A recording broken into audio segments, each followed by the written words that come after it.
Bullying has three clear markers. It is repeated, it is negative, and it is intended to make people feel upset, uncomfortable, or unsafe. Hello, I'm Juliana, and I'd like to welcome you to the first episode of our limited edition Free the Shoulders podcast series from the Diana Award. The Diana Award is a UK-wide charity that believes young people can change the world. Their anti-bullying programme enables young people, parents and teachers to tackle bullying by building skills and confidence to address different situations. And so, that brings us here to the Midlands and Shireland Biomedical University Technical College in West Bromwich. In the UK, more than half of young people say they've experienced bullying related to their appearance.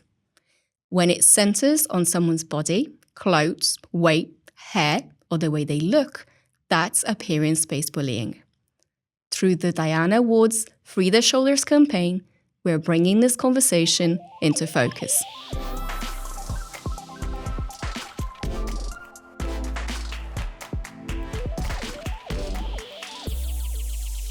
Today, I'm joined by Humaryah, Sumeet, and Behaviour Manager Jimmy Haywood.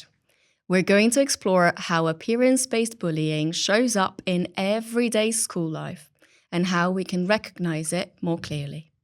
Humaryah, when you think about appearance-based bullying, how does that look like in a school day? I feel like it's when people mainly aim for appearances.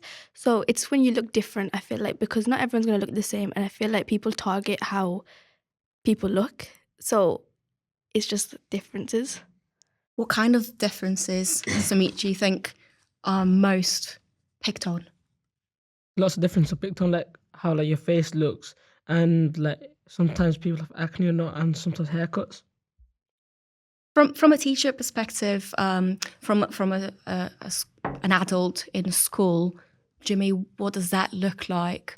What do you see?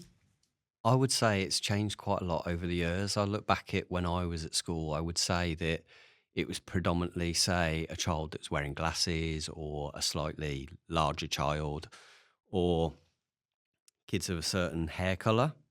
I'd say nowadays it's probably changed quite a bit, that nowadays kids will target people for anything and everything, really. We've heard stories in the newspapers before, haven't we, of where, models almost within schooling have been picked on for being too pretty by groups of girls, and unfortunately, they've gone to extreme circumstances for that. Obviously, there are certain things that kids will target people for, but I think with social media and stuff like that, I think that you can be targeted for the clothes you wear, not wearing the right labels, designer clothing, not just the physical appearances, but just what you wear or how you talk and certain things like that. So I would say over the years, for me, it's probably become a bigger problem. Sumeet, when Jimmy said picked on, there is banter and there's bullying. How do you see that difference? Where is the boundary? Well, there's obviously a limit to banter, because banter could be just friends, very close and trustable friends. But there's obviously a limit when it comes to culture. There's also a limit because obviously your friend won't know if you're being serious, because your friend is this is normal. So sometimes your friend won't know if you're being serious or not. So there's also, the limit is where gets a culture, family life and everything. Humaryah, for girls specifically, where do we cross that barrier from banter, from comments, from perhaps something that is disguised as saying something nice, but it means something else? Yeah. What those nuances, how does that appear? I feel like people use backhanded compliments. So they could be going off about someone's looks. So if you don't fit the beauty standards of what is now to this day expectations, I feel like you can get bullied for that just by looking different or not fitting the standards. Jimmy, what signs should the adults in the school setting look for in terms of appearance bullying happening? I think I would be looking for maybe a change in personality. So if there's a student that's normally quite a bubbly character, quite a confident character, suddenly becomes more reserved, more isolated, Maybe you don't see them as much during break times or social times because maybe they're hiding away in toilet areas or, areas that are not seen so much. For us, we're a smaller school, so it's probably harder to hide. So we make sure that we have quite a few members of staff that are on duty points and certain areas that are out of bounds. So we know during lunch breaks, for example, students should be in the courtyard or the canteen or the lunch club. If we see students wandering, we'll ask questions regarding that. I would say we do quite a lot with communication home as well. So I'd like to think that if parents had concerns and noticed things at home, they would also come and mention that to us. And wherever possible, we'd always be discreet when it comes to that. But those would be the main ones, I'd say. Maybe a reduced appetite, being more reserved, being more isolated. Those would be the main signs that I'd be looking for. Would that be the same signs that you'd see? Yeah, sometimes, for example, if you have like very energetic students and like suddenly they just don't have as much energy as they used to before, that's also a very big sign. Okay. And how easy it is for students to bridge that fear of saying something's wrong? Why would they be fearful, to ask for help? And how easy it is to go get that help? Because sometimes we have like this course here, like sometimes if like very serious stuff, you can get put into like safeguarding, have like talks and everything to see if you're doing well, checkups and everything. I don't think lots of students like that because then they feel different from other students. So like, for example, like a teacher comes in and says only one student, and then like they just feel different, feel left out. What would be fears or barriers for students to ask for help, to go get that help from the adult in charge? I feel like it's comfortability. So if like a student is more comfortable to one teacher, they might feel trusted enough to be able to go speak to them. But if they've never spoken to a teacher before, they might not want to open up and actually tell them because you don't know what like would happen and how far it would go, or you might get more in trouble because there might be something that, say if this like other student found out that you told that they're bullying, you might be put in another situation and you just don't want to be there. Right. What behaviours you think that show students that the adults are actually safe to talk to? What do you look for in a safe adult to deal with a situation that is not going to escalate to something bigger? I feel like I'd look for someone that I have trust in, that I've spoken to before and I'm able to speak freely and that would be able to understand me and then wouldn't like stop the whole story, or would be able to, if I've said to keep it private or like not tell the student, I'd feel like then I'd want to get listened to and not like, well, if it obviously needs to be told, then it can, but I obviously don't want it to get out of hands. From an adult perspective, hearing that it's about the relationship that you create with the students that makes them feel safe to come and say something's going on with me or with a friend. What kind of tip you would give to other adults hearing us today? How can they make themselves available and relatable to those students to create that safety? I think it's availability. So I look back at when I first started here and you had my role, but we didn't have maybe the pastoral support that we have now. So I look at what we've got now. We've got heads of year. So students have got their form tutor that hopefully they feel that they can go to. If they're not available or they don't feel that they can speak to them, they've got heads of year. So if they can't capture that with the heads of year as well, we've also got 2 pastoral supports as well who are available as well as myself. On top of that, SLT as well. I think one thing that's important is that they've got their own community. So in the past, we've had kind of almost student safeguarding, but what we've also added in now is like our own very recent mini SLT.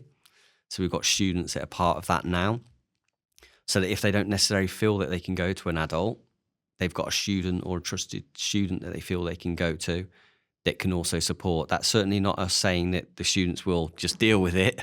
Yep. That they're not suddenly safeguarding, but that they would, it's that additional layer of support, really, of somebody that they could go to who would then come to us to support them with that. But I think part of our job is making sure that we're preparing them for adulthood, being good citizens out there. And there is an element of what I try and promote myself is self-policing. So students, if they see something's wrong and out of order, that they have the confidence to step up themselves and also say, do you know what, I don't think that's right. I'm going to do something about that. Part of feeling confident about taking action and, self-policing and all of that is communicating what's going on, right? So how do you feel young people have the ability to just talk about those complex situations, and what is the outlet that they could be using? Sometimes students don't feel comfortable to talk to parents or teachers. So as Mr. Haywood said, we have the mini SLT. They can talk to them, which can be reported to the higher roles. For example, Miss Baker, Mr. Haywood, and Miss Gardner, the head of years and everything. Communication is also important, because if you're going to keep it hidden, then no one's going to help about it. No one's going to know about it. It's never going to get sorted. It's going to keep on going on if no one knows.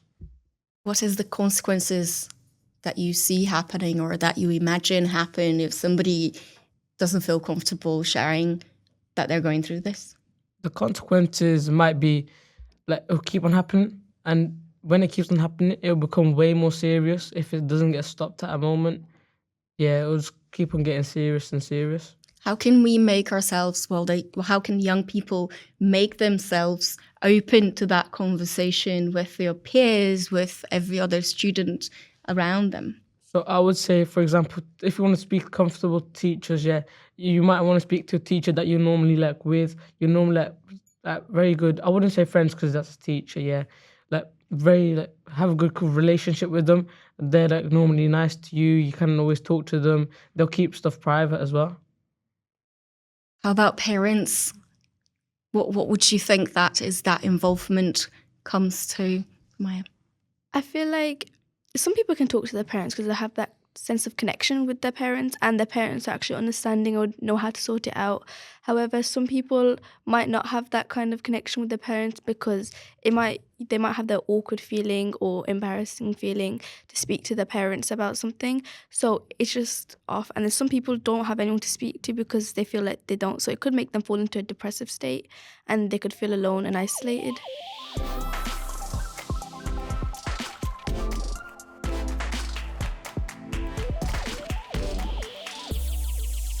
Okay, let's head out into the corridors of Shireland Biomedical to hear from other students. We asked Tommy and Mofaro why appearance-based bullying is often where it starts. How can a positive schools culture change people's attitudes about appearance? We have student values, for example, concern for all. That teaches us about how students can help other people with bullying. By making sure it always follow the school values. For example, making sure everything is always correct and you respect other people in the school. To not forget the school values. After school form time, our teacher always reminds us the school values. So I think by making a positive school culture in a way that students know where they can come to speak to people, they know that they'll be listened to, and they know that we'll act on things quickly, which we do here at SBU. So I think that gives the students more confidence in coming to school and being able to speak out when anything's going wrong. That's a really good answer to that.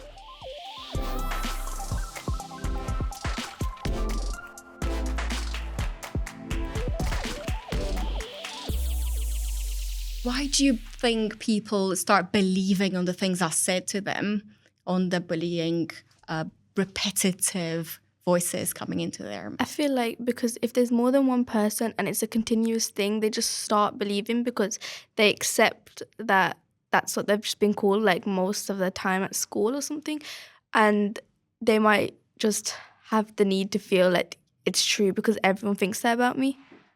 So how can we stop that, and what roles the students can have in school to support their peers? We can stop that by standing up to it and doing some stuff by ourselves as students. Some roles that students have here is mini SLT. For for example, I'm safeguarding a mini SLT, so that means that I'm like Miss Baker's like helping hand.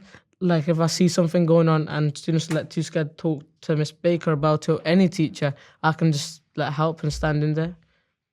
What personality characteristics, what it takes to someone to take that role? What do you think?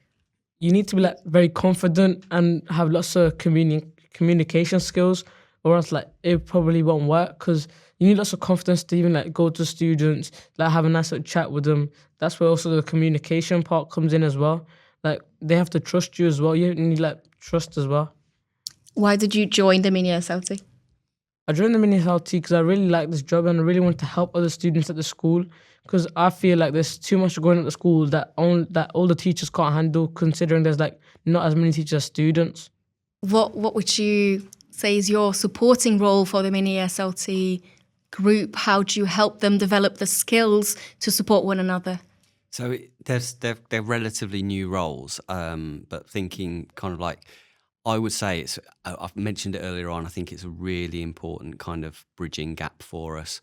We know that there's the whole thing with a lot of students, they don't want to be seen as telling on their peers or making things worse. So if they've got that person that they feel that they can go to, or even suggesting ideas to us. So if we have ideas going forward regarding support that we could put in place, or bringing in external partners to help us. So we have West Brom that come in, the foundation, as part of the mentoring scheme.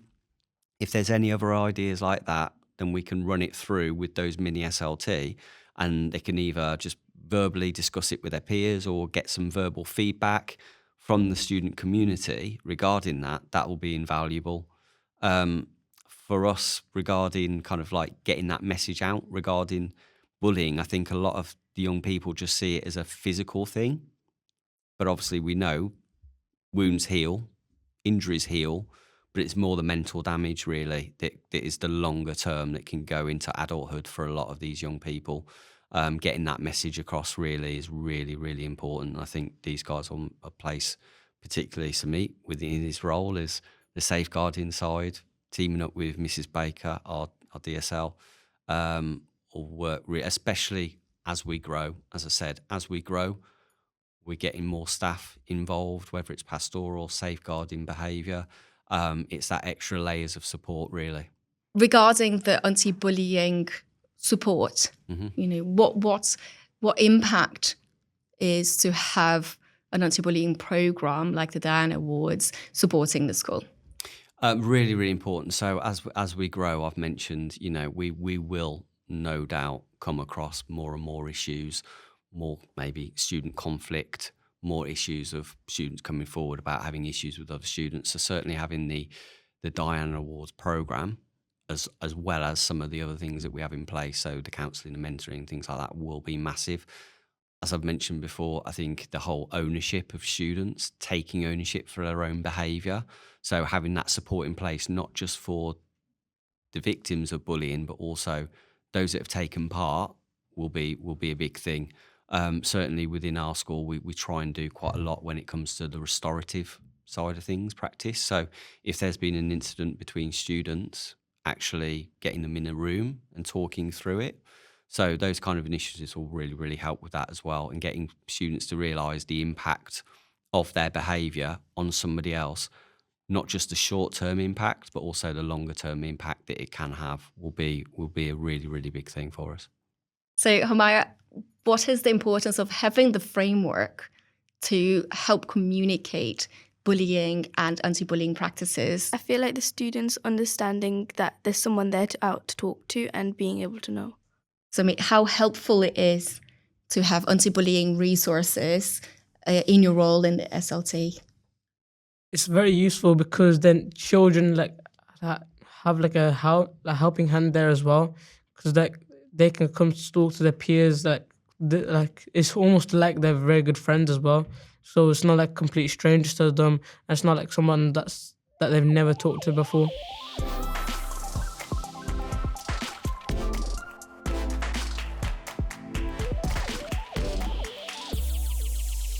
We wanted to find out what a good school culture looks like. So let's hear more from Tommy Emufaro and designated safeguarding lead Rachel Baker. Why do you think appearances are often the first thing bullies target? Maybe because of people's uniqueness and their face qualities. I think it's because when somebody wants to be nasty, the first thing they see is what they pick on. So if someone wears glasses or if someone's got the wrong shoes on, then that's because they see it, then that's what they're going to home in on. Because you might be the only one different in the whole school. For example, you might not have any friends or people to talk to, so they'll take advantage of that.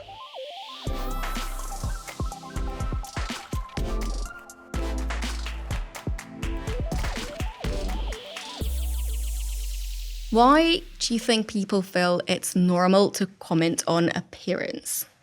Well, I feel people think it's normal because it's so like normalized nowadays. If like you go on social media, take a few scrolls, you'll probably see something that's really racist or that's making fun of someone on how they look.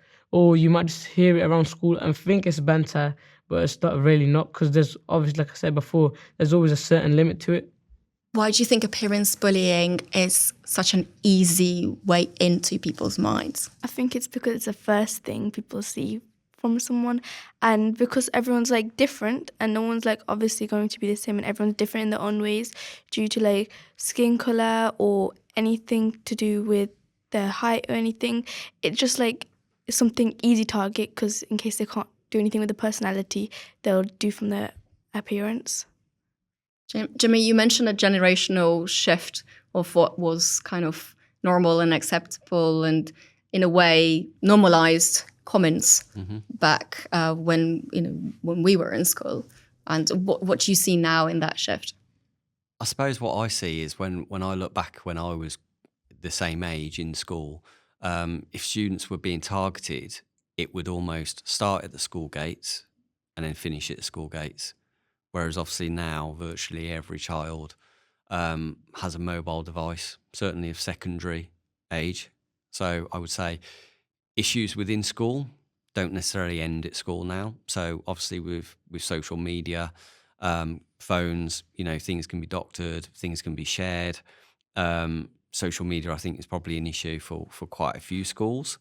But I'd also say with adults, I don't think adults particularly set a very good example. You look out in society and you've got your more female orientated magazines that are taking photos of celebrities when they're on the beach chilling with their families, and they've got a few bits of cellulite on their legs, or they've caught them yawning or not with makeup on, and it's front page news. So I think as adults we've got a lot to answer for as well. I think from a young age, before even school, young children probably hearing their own parents walking down the street going, what do they look like? Or I can't believe they're wearing that. Or, oh, look at them, a bit of a state over there. So I think from a young age, they learn that to make comments, often of a negative time, about other people. So it's not just about a school positive culture, it's in general a shift in our culture that is needed. It's a partnership with parents. We often say that, if we have an issue within school, wherever possible, we'll always communicate with the parents, get meetings in with parents, and I would say largely most of our parents are very, very supportive, especially when it comes to if we have to go down the disciplinary route for any behaviour issues. I would say the majority are actually mortified at their children's actions and are very supportive, especially because of the way we've kind of moved from in the past, maybe if a student had a suspension, now we will do our own internal suspensions. So a student may be in our BMS for a day as a consequence, but we also do intervention work with them. So if it was cyberbullying related, they'd be doing interventions on cyberbullying, making sure that we're educating them as well as, so it's not just punitive, that we're also educating them what they've done wrong, that it's not the right thing to do. And wherever possible, we will try and make sure that we have that restorative conversation. So if there has been a bullying incident, that we get both parties, provided they're happy to, in the room to discuss what had happened, to make sure it doesn't happen again, so they know how their actions have actually impacted on the other person. What does a positive school culture looks like from a student perspective? I think it's when the school shows and accepts and like promotes like equality and actually talks about equality a lot more, and it makes them feel like seen and not different from anyone. How does it look like to you, a positive culture in school? A positive culture is like where everyone's being treated the same, like equally, as she said, and like no one's being bullied for it as well. Because obviously you can't control like your background, your culture. That's nothing that you can do about that. From a student perspective, if someone recognizes that bullying, a parent's bullying is happening in their school, what can they do? Obviously, that not everyone wants to go to a teacher first. Some people might go to their friends. But like if you see it, I say you stand up to it and start talking to them and start backing them up and everything. Yeah, I think that you should also try stand up for yourself, but also try, and if it's too much, then you should also try tell a trusted adult that you know will sort it, because like it could affect the student in many ways. Like it has a big impact. And another thing is, as she says, it might like affect the consequences of you not doing anything. It'll affect your mental health, and you'll never think the same way about yourself ever again. From an adult perspective within the school, what can you do? So I think we've touched on before about the school community. I think whether you're in a school or alternative provision or any kind of secondary kind of education, I've worked previously for alternative provision. I've worked in FE with 14, 16s, and one thing I've always noticed with the bullying is an awful lot of the time you will also find out from the students themselves, whereby if you promote that kind of community feel, and I've mentioned it before about kind of like students pulling each other up, saying that's not right, I don't agree with what you're doing there, and coming forward to us, that is really, really important, because it can be really, really difficult for a student who is being bullied to have that confidence. That's part of the bullying impact, isn't it? I've mentioned it earlier on about being more reserved, being quieter, being more isolated, feeling that they can open up about that, but just opening up to anybody. So opening up to a peer, opening to a friend, opening up to mini SLT like Sumeet, and bringing it forward to us is really, really important. And us taking actions. You know, if you don't take the appropriate actions, then it's going to continue. So little things like we have focus days that we have where students come off timetable. We look at particular areas, assemblies, form time, doing form time sessions, just making sure students know really what happens when somebody gets bullied and what to do about it and who they can turn to. I want to say a huge thank you to Sumeet, Humaryah and Jimmy Haywood and everyone at Shireland Biomedical UTC for welcoming us for today's episode of the Free the Shoulders podcast. Now, recognition is the first step towards change. If this conversation has helped you identify appearance bullying in your school or community, the Diana Awards Free the Shoulders campaign offers practical guidance on what to look for, how to respond, and where to find support. You can explore those resources on the Diana Award website. Visit freetheshoulders.com. We will see you on the next podcast very soon.